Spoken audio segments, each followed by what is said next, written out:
Welcome to WholeCEO with Lisa G. I'm the best-selling author of The Boss Weight Loss. I'm bringing you the top tips to be unstoppable. This is a once-in-a-lifetime opportunity to actually pull up a chair with today's top experts in mindset, weight loss, business, and more. Learn our top tips so that you can have more energy, be fit and resilient, feel unstoppable, unshakable, and unbreakable.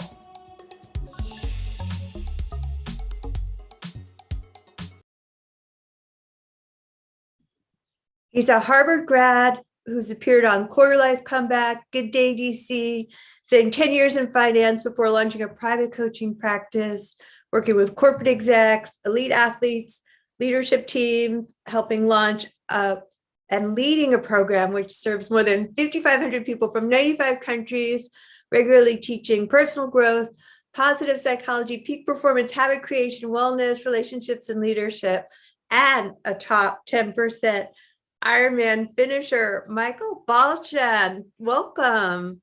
Thank you so much. It's a pleasure to be here, Lisa. So nice to have you here. Did I say your name right?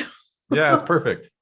Okay, awesome. Well, I want to jump right in with the content for our audience and talk about habits. This is one of my favorite topics that stick, and I know you have an ABC formula. So can you elaborate on that? Yeah, so we like to break habits up into a couple different pieces. One is how to install a habit. So how do we take those things that we want to do, make it part of our lives? We say use our willpower wisely to install habits that run on autopilot via algorithms. The whole idea is our brain is brilliant. We want to train it to love doing the things that are best for us. And we can use this process such that we're not spending an ounce of willpower. The great willpower exemplars actually play offense, not defense. So they're not trying to walk through the dessert section and say, don't eat that, don't eat that, don't eat that, don't eat that. They're taking the decision off of their plate. So we've got a habit installation process with some ABCs. And then we've got a habit deletion process. We want to be able to install habits that we want to be able to delete the habits that we don't want. And then take a moment and say, okay, what are the top habits that are running my life? And how do I intentionally create a short list of those things I just want to be doing on a day-to-day basis? Going to the habit installation, ABC, anchor, behavior, and celebration. So starting with an anchor, a cue, a prompt. I think BJ Fogg, a Stanford habit researcher and expert, says no behavior happens without a prompt. If there's not a prompt, a cue in our environment that's going to start that behavior from happening, it's not going to happen. So we want to have that anchor be obvious. We want it in plain sight. And then we want to have that behavior, the B, be as easy as possible. Start it, install it, get it going, and then build from there. So it'll sound silly and simple. One push-up, or floss one tooth, or pull one weed from the garden. But the Newton's law, right? An object in motion stays in motion. An object at rest stays at rest. So if we can get ourselves to find an anchor or a prompt around our environment, or tie it to an existing set of behaviors that we're doing, make that new behavior so tiny, so small that it's impossible for us to fail. Right. I don't have time to do 30 or 60 minutes in the gym, but I have time to do one push-up. I have time to do one squat. And then we want to celebrate that. So anchor behavior and then celebrate it. BJ Fogg said celebration might be the next gratitude. It's going to be the next big thing. And if you imagine the Olympics are going on right now, pick your favorite Olympic sport. My wife loves figure skating. We've got a team member on her. Yes, it's amazing. The triplets. Got an amazing team member, Lauren, who actually competed on the Olympic bobsled team. She won a silver medal. Oh my gosh! Pick your favorite Olympic sport, or if you're a soccer fan, World Cup, whatever it is, and imagine winning a gold medal. Just delivering the gold medal winning performance. You finish your routine. You know you crushed it. The scores come up on the board and you see, I just crushed it. How would you celebrate? I'm full body goosebumps. And it's more like thinking of the joy and the passion, like, yes, we want to try and capture that same or similar levels of enthusiasm and excitement when we're doing these little behaviors.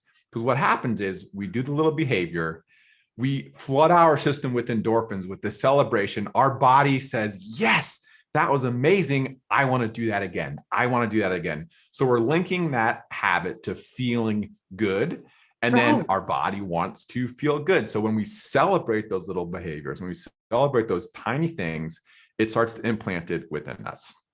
So that's the ABCs. That's the ABCs. Okay, so let's break it down just a tiny little bit more for our audience. I love this, Michael. So basically, an anchor would be a prompt, a cue, something in your environment that's going to remind you to do the habit. Like a kettlebell or something like that. A kettlebell, walking by your kettlebell in the office. I got a couple down here. Every time I walk by the kettlebell, maybe that's my cue, my prompt to do a single kettlebell swing. And then you can also anchor it to an existing routine. So let's say you want to start flossing your teeth. Right. Perfect. Let me do that after I brush my teeth. I don't have to think twice. I know twice a day I'm going to the bathroom and brushing my teeth. Yeah. Let me anchor flossing to that existing routine that I'm already doing. I also love so much in these crazy, uncertain times, how you bring up a celebration, because I think so oftentimes some of us like type AAA people are always like on to the next thing and what's missing instead of celebrating a small win. And the way you mentioned the Olympics, I'm obsessed with the Olympics right now. And I love watching how hard these people work. And even when they fall, they get back up, they keep going, they never quit. And then they're still happy. Absolutely. And you bring up a couple really, really great points. First and foremost, and it was so funny. I was talking with Lauren about this the other day. It was like, her contribution to the Olympics was something like 30 seconds, right? Like it's in the bobsled, boom, down the chute. But she spent 4 years training leading up to that one moment. And goals are really, really important. We want to have goals. We're teleological beings, which means targets. Targets are important for us. But if we're judging ourselves based on the outcome of actually hitting that target, then we're losing the entire time until we get this 1 30-second moment, and then it's over and it's on to the next one. So we want to flip that on its head and say, rather than focus on the outcome and success or not in that moment, let's focus on the process and celebrate win every single time that we execute our process. Every time I floss that one tooth or do that one push-up, I'm going to celebrate that. I'm celebrating that I'm doing the things that I said I was going to do. And we're working with MedLab, best design firm, best technology firm in the world. They built Slack, Tinder, Uber Eats. They're absolutely amazing.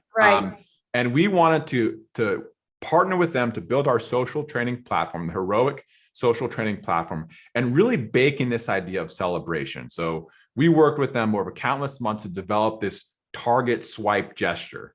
So in the morning, you commit, this is what I'm going to do today. These are the targets I'm going to hit, the behaviors I'm going to do.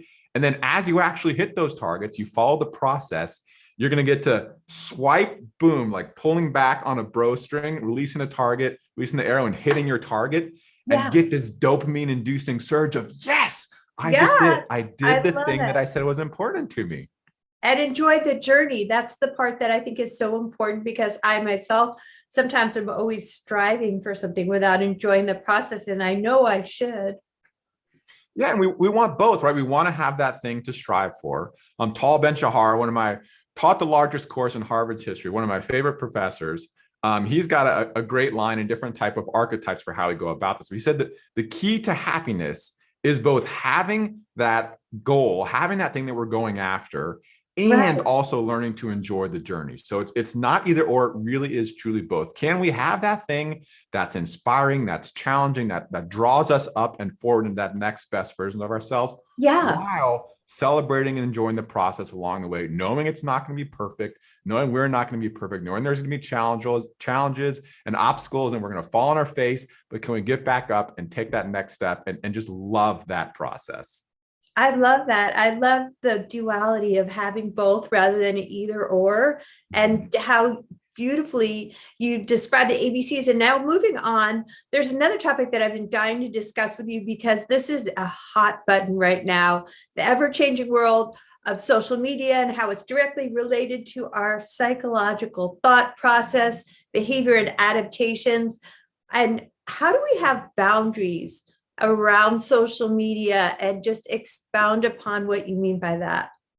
Yeah, absolutely. Again, we love technology. We are a technology company. We are building a social platform. So it's not that social media is bad. We just have to be aware of when we're engaging with different types of social media, what are we using it for? And what are those companies, what are they using us for? Because if you think it's completely free and that it's the product, but you're not paying for it, really that means that your attention is the product. And they're trying to mine as much of your attention as possible and sell it for advertising, et cetera. Again, it's not bad per se, but there are just unintended catastrophic consequences of that attention economy. Let me get your attention by saying, here's this free thing, come check it out, and let me sell that attention for ad spend, et cetera.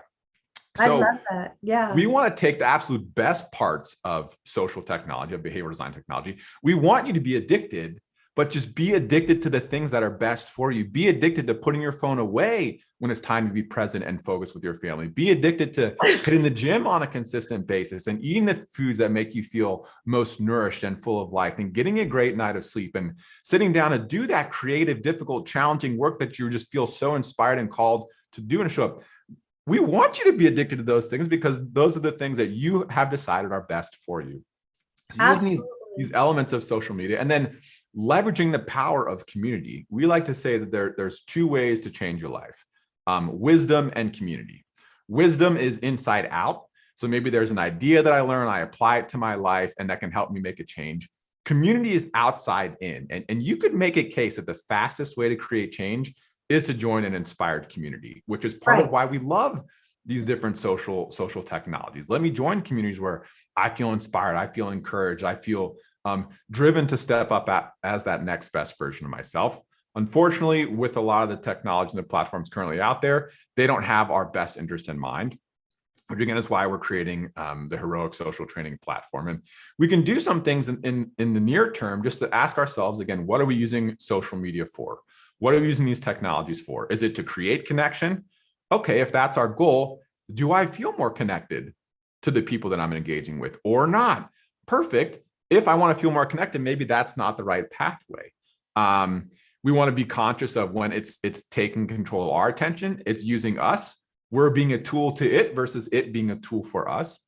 Right. Just create really, really bright guidelines and bright lines around when am I going to use it? When am I not going to use it? One of the things we ask our coaches, I don't know if there's my certification up there. So we've got a coach certification program, again, 10,000 plus people from, I think, 115 countries currently are going through or have gone through this coach certification program. Right. And there's not a test on, do you know X, Y, and Z? That's not how you earn a certification for our program.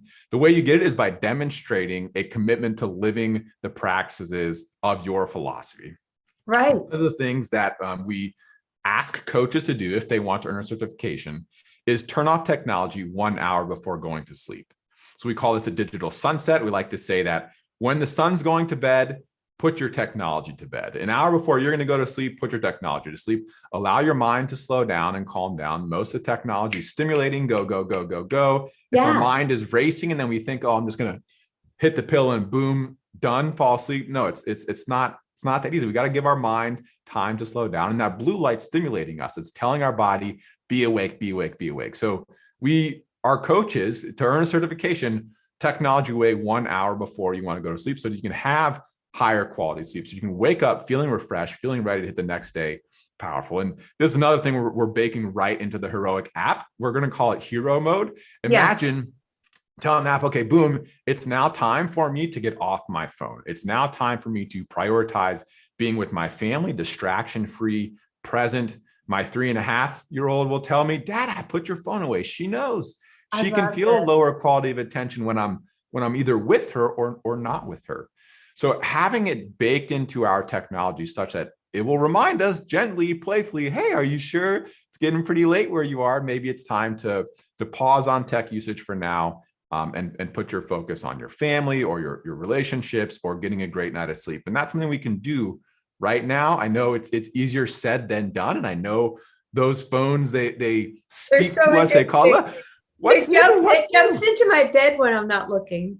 So having the phone out of the bedroom is a really, really easy line to put into place. Again, Yeah. easier to say than to actually do, but having fun with it. And there's something called the iPhone effect. So just having a phone in sight or in touch will decrease the quality of interactions with other people. Even if it's not even your phone, bring people into a lab. One group has a conversation with a journal on the table next to them. One group has a conversation with a phone on the table next. And Right. the group that has the phone in there, decreased quality of conversation, decreased quality of interaction. So having that phone out of sight, out of touch when you're present with somebody else. And then knowing that, yeah, there's things you can do on your phone. I use my phone to meditate, etc. But Me too. if the Yeah. meditation app is next to the Instagram app or next to the whatever app that's I tend to get sucked into, it's Yeah. going to call at me. And again, Lisa, to the extent that this would be exciting for you, cool. To the extent it doesn't resonate with you, cool. But I would have fun today playing, okay, maybe it's not an hour, but maybe it's just 5 minutes or 10 minutes of Baby putting the steps. phone. Yeah. Yeah.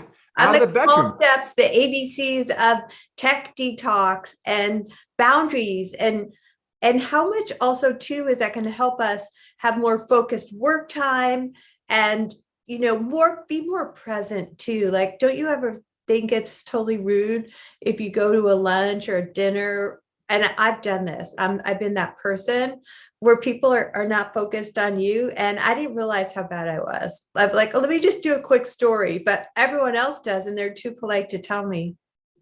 And you feel it, right? When someone else is doing it to you, it is a felt sense of whatever's in that phone is more important than me. And Right. that does not And you're not feel present in the moment. yeah. And yet we all do it, right? Well, just let me take this one moment but starting with ourselves, right? And not, hey, put your phone down, like be with me present, starting by demonstrating that you're willing to be there present. If your phone is, again, out of sight, out of touch, airplane mode in your purse, and you're just sitting there waiting, right? And just like you're being fully present, the other person's on their phone, they start to feel self-conscious because they know that's not the right way to engage in interaction, engage in a relationship. And also too, how can we just get into total focus mode by turning that phone on airplane mode and just jumping into work and just having that strict boundary once we start with baby steps of time away from the devices so that we can actually work and get stuff done. Yeah, I love it. David Allen, he's great. And we've got such an amazing treasure trove of resources. You gave him my quick backstory, and I just feel so grateful and blessed to have found Brian Johnson, the creator of Optimize and Philosopher's Notes, the founder and CEO of Heroic. He has changed my life many, many, many times over. And we purchased Heroic purchased Optimize, and we now give it away for free.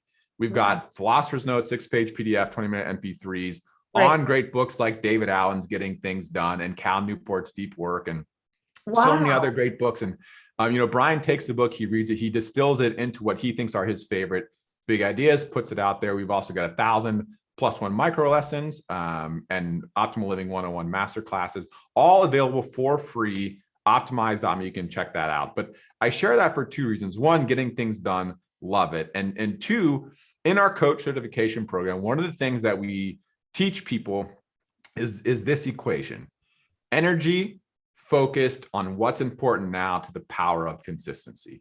And this equation we're baking into our Heroic app. And one of the whole points of the app, so the one thing we're going to do better than anything else out there is help you move from theory to practice to mastery. Right. We all know what I like the action part. Yeah, action. We all know what we can be doing or could be doing. I don't like to use the word should, but we don't need to read another book or watch another TED Talk, whatever it is. We need to actually take those things and apply them in our life. Right.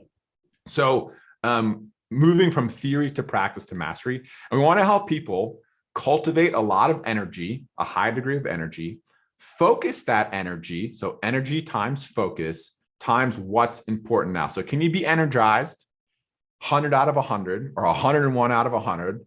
Can you focus that energy on what's important now? Not once in a while, but day in and day out, moment by moment by moment, hour by hour, to the power of consistency. So when we think about how can I focus on doing the work that's most important?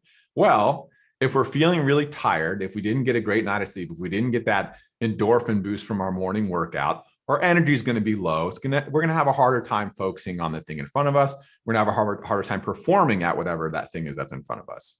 Right. If our focus is low, so maybe we're showing up ready to go, 100 out of 100, but instead of being able to focus on writing that next paragraph or that next sentence or sending that next email or making that next call or whatever it is, we've got our computer dinging alerts at us. We've got our phone over there dinging alerts at us. Our focus is bifurcated. It's diffuse. We're not able to actually create meaningful change. I love the metaphor of a magnifying glass, right? So the sun's rays, when brought to a focus through a magnifying glass, can literally set fire to a piece of paper. If you haven't tried this, highly recommend you actually grab a magnifying glass and see the power. Oh, that's really hot.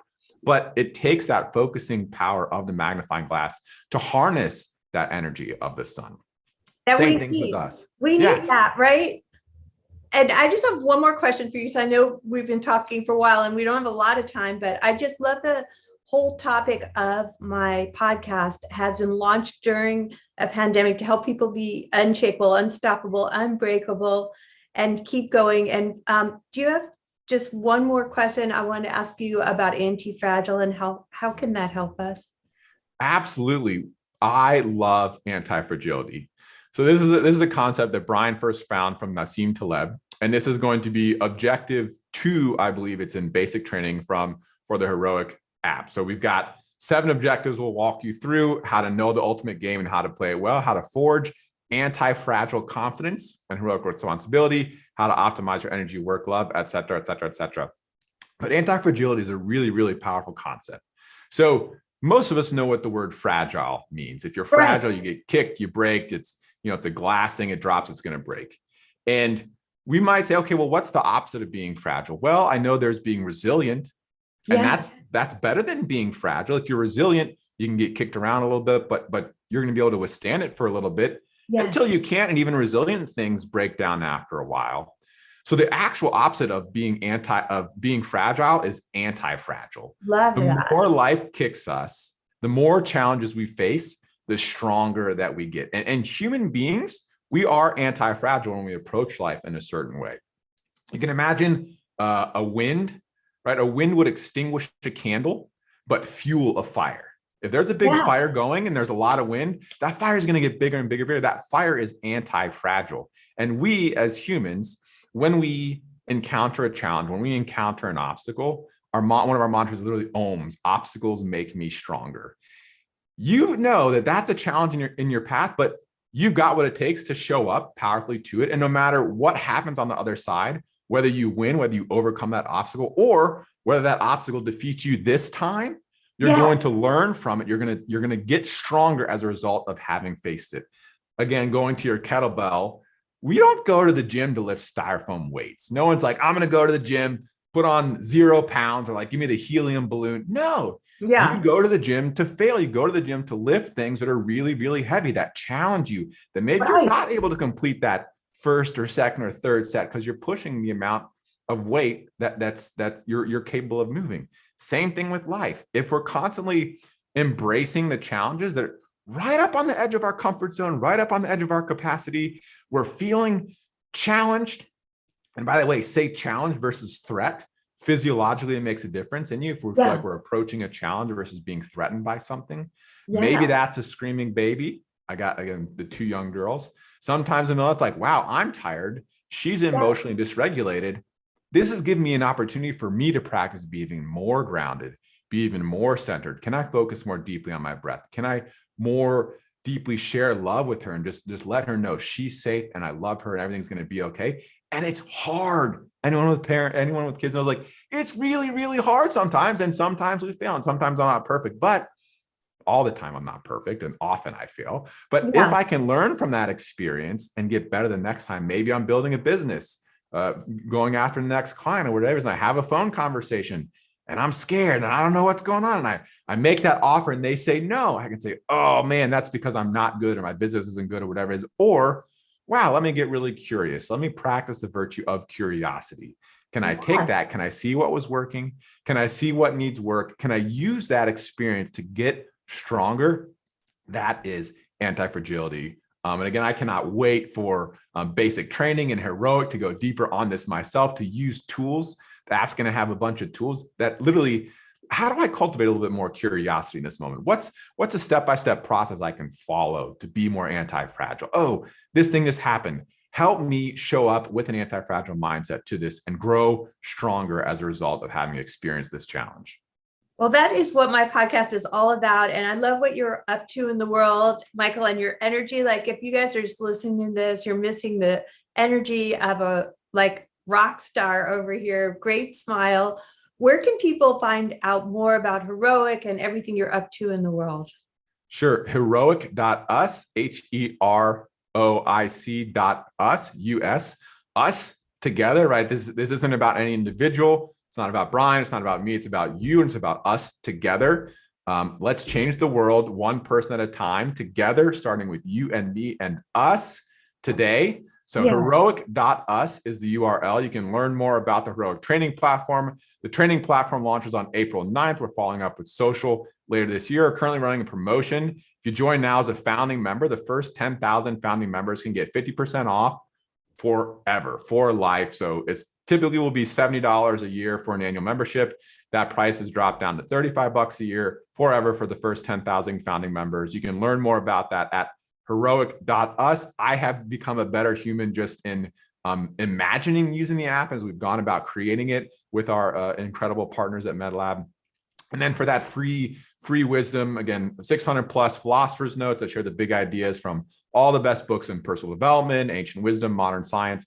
Head to optimize.me. We've also got apps at optimize.me. You can download the 50 101 masterclasses. Maybe you want productivity 101 or purpose 101 or anti-fragile 101. There is a 60-minute masterclass, top 10 big ideas, along with an illustrated workbook to walk through, etc. at optimize.me. We're really fired up about it, and just feel just really blessed. We have an astonishing community, people from every single country around the world.